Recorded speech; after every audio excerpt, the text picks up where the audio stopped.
So, Ben, man, thank you for joining. I appreciate it because I wanted to talk a little bit about truckload today.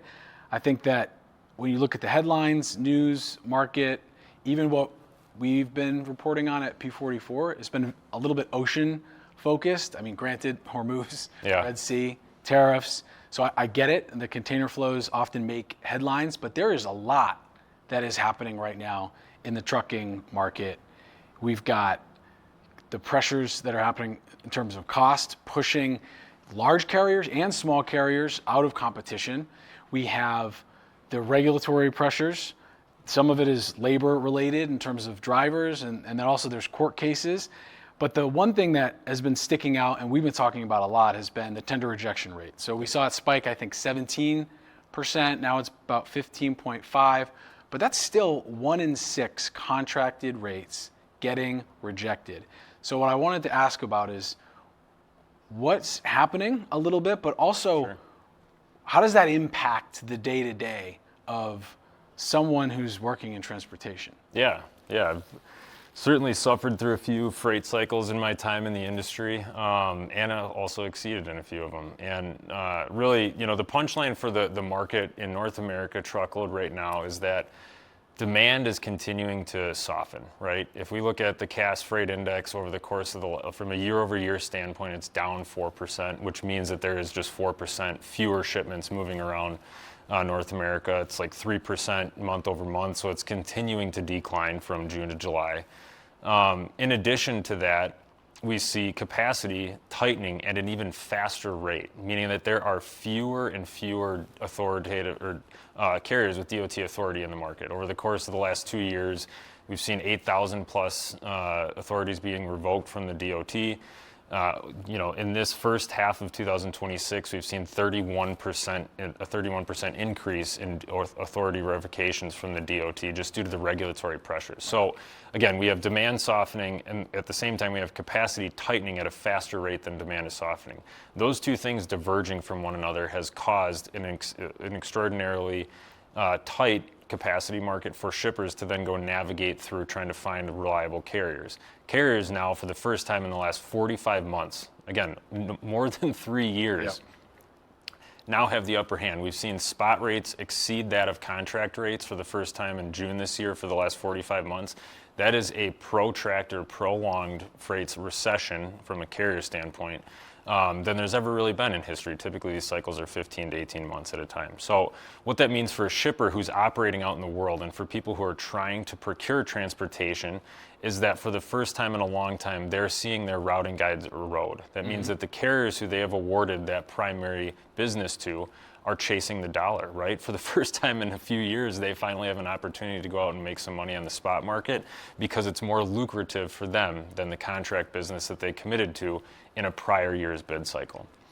That means it's difficult for a shipper and someone in a transportation management seat or a transportation operations seat to find capacity that's reliable and that matches the rates that they've awarded that freight at. Optimal procurement is really striking the balance between the service level and the cost. And there's other ways you could do that. There's technology you could do that. I mean, you've been, maybe despite you got the clean cut, more fresh face. You have like 15 plus years in logistics and truckload, specifically RXO, Coyote, or P44. Like, what has changed and what is possible now that maybe wasn't, when you were in getting some battle scars on those older bid cycles? And so for a shipper, they've had the last 2.5, 3 years to kind of take a look at process and also the technology that supports those processes. For the first time in the last, again, 45 months, now shippers are having to take a look at, do we need to procure outside of our normal 12-month RFP cycle? The answer has typically been, and especially over the course of the last few months, yes.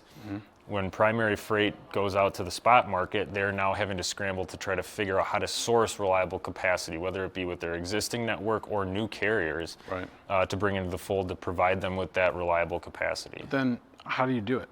That's a great question. So great segue into not only is it just the people and figuring out a way to procure outside of your process, which typically is an arduous, it's just an arduous process for shippers to have to go through because they're used to having to procure on a legacy S2P system like SAP Ariba, Coupa, Jagger, which are great for those annual 12-month RFPs where you have a huge subset of lanes that you can just kind of run through, and then it's a procurement process that the carriers that are part of their network are used to. Not as real time though. Exactly. So that's a process that can take anywhere from 6 to 9, sometimes 14 weeks, sometimes even longer for really large procurement organizations.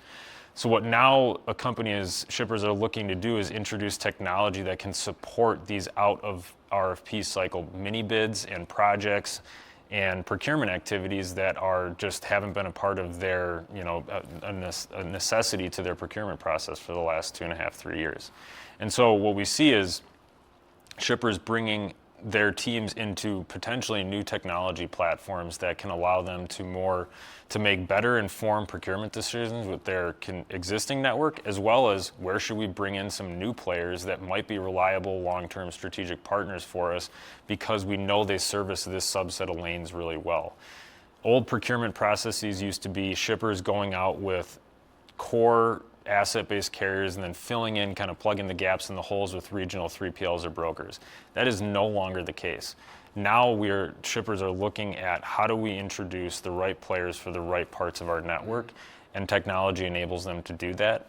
When you look at P44 and the conversations that we have with our customers and how do we apply our technology to enable them to procure outside of this 12-month cycle, we take our transportation, visibility and intelligence data on what's happening in their network and marry that up with a procurement tool that allows them to see where is the market dictating that this lane should move at based on an origin and destination pair, and then where are the carriers that are currently in their network operating at, meaning are they picking up and delivering on time from a service perspective? Are they providing us with data that is accurate and coming in without latency?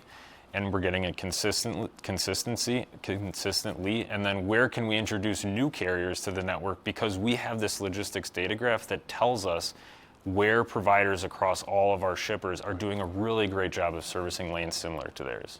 So one of the things we see a lot in these actual conversations, and that's one of the things I want to talk about next, is real conversation you've had in the field, let's say, I'll give you two to 3 weeks. Yeah. That is relevant to what we're talking about today.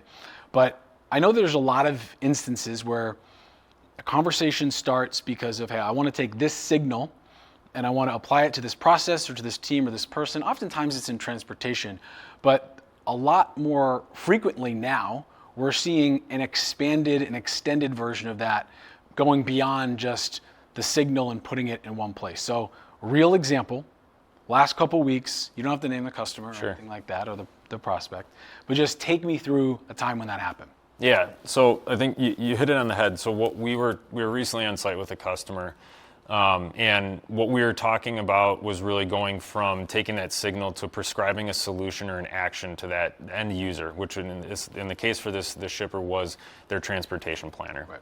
So rather than just taking a signal, surfacing that signal or information in our platform, how do we inform their next step or next action as a part, dictated by their business rules, their SOPs, and how do we do so in an automated fashion? So we deployed an agent that took an out-of-route signal that was happening live and in color out in their network and proactively recommended a solution for them that mitigated disposition of materials and freight due to n number of reasons that were happening out in the world. And that could be tens to hundreds of thousands of dollars. Correct. Yeah, that mitigating the disposition of a single trailer load for them was north of 6 figures. So it was a big problem, and we can deploy automation on top of that signal to not just surface information but recommend a solution. Right. That's awesome. That's crazy, actually. Yeah.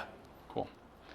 So where do you go from there? Like, what are the next steps of that conversation, that engagement? Yeah, and so we don't want to just recommend. I mean, we love being a part of the recommended solution, right? We should be doing that. We should be recommending to a customer where they go next. But what gets really compelling is us layering on some of the new technology that we've recently rolled out in Mo, our AI supply chain analyst, right? So rather than just taking a signal and just recommending a solution, I say just, even though it's a pretty big deal. It's a pretty big deal. But like, rather than doing that and stopping there, the next step for this particular customer is asking those users logging on a daily basis, asking Mo, AI supply chain analyst, what are the problems that exist across our supply chain? And Mo surfacing patterns, such as a specific carrier in this instance, who is consistently deviating from the route prescribed during the tendering process. And that is a call to action for not only the transportation planner, but also the sourcing and or procurement person to take action. So what then Mo does is kick off a freight procurement process that brings both of those teams into the same platform, in the same part of our platform, in our freight procurement analytics product. And they can then make a decision based off of service, their data availability, and as well as cost. And what I mean by that is our freight procurement analytics tool will surface not only the carriers that are part of the customer's network and how well they're performing from a service and data standpoint, but it also surfaces the Sonar market rates, right? So they can make a decision based on transportation market index and rates and how those carriers are pricing that origin destination pair. But what's even more compelling, and especially in this today's transportation market where shippers are needing to bring in new providers in their network who they can rely on and who also offer a cost-effective option to move their freight, Freight Procurement Analytics surfaces carriers who, based on our historical data and live information that are how well they're performing across all of our customers, it services carriers who we are confident in their ability to perform well on that given origin destination pair. So it gives shippers the optionality to then go have a negotiation and a conversation with new carriers who are there not partnered with today. Not an isolated signal for a specific member of a certain team, but actually a recommendation that's bringing teams together in a solution to take action in real time, making a decision that could be about cost, could be about service, often will be about both. That's pretty cool. So like, we talked about a lot of stuff, and I just want to summarize with one. I'll give you a scenario to summarize, all right? So let's say someone walks into an elevator with you, and it's a perfect scenario, okay? They're like, I'm really just trying to figure out and understand how to manage through the capacity challenges in truckload with the technology that's available. Like, this is a perfect layup. It's a big building, so let's give you like 25 seconds. And how would you, what's the thing you would say? What would you recommend to them as they are going through that journey? Yeah, it happens to me every day here at the merchandise mart, so I'm well versed. No, so I would say to find a partner that has both the context, and context in this situation is a deep and rich data source, and along with the domain expertise in which they're trying to, in this case, supply chain, to go out and figure out how they apply technology on top of that context and that deep domain expertise to be a consultative partner in deploying automation in the right ways across supply chain. Those three things, along with the technological chops, obviously, those are the main things that I would look for in a partner. Cool. and kind of advise someone on an elevator to go out and find. Awesome. Well, we hit the floor. That's it. So honestly, man, thanks for spending some time. This is a very complicated, interesting space. I'm sure in a couple weeks we could have a conversation about all the things that are continuing to change. But I appreciate you spending some time and sharing your expertise and your background. Thanks for having me. Cheers.